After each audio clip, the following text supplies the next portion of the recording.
ថ្មីឆ្នាំថ្មីចូលមកហើយណា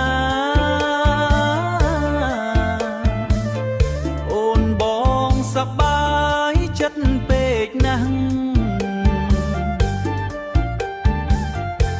សំឡេងភ្លេងខ្មែ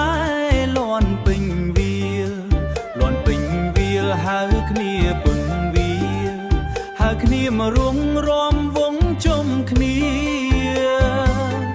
ក្លិនផ្កាចំប៉ាលេខខ្យល់បងផាត់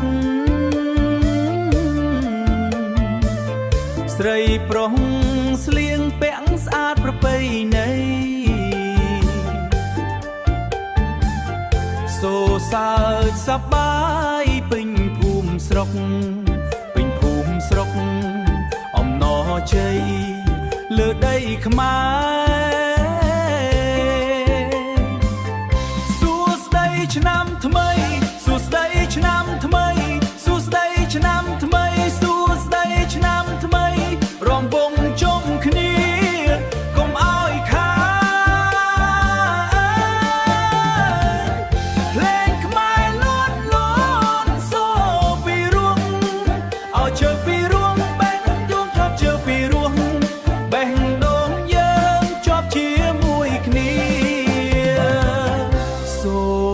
ទេវតា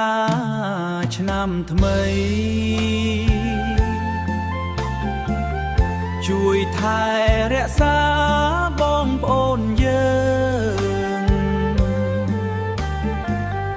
ឲ្យជោគជ័យនិងសុខសាន្តរស់នៅរីករាយគ្រប់ថ្ងៃ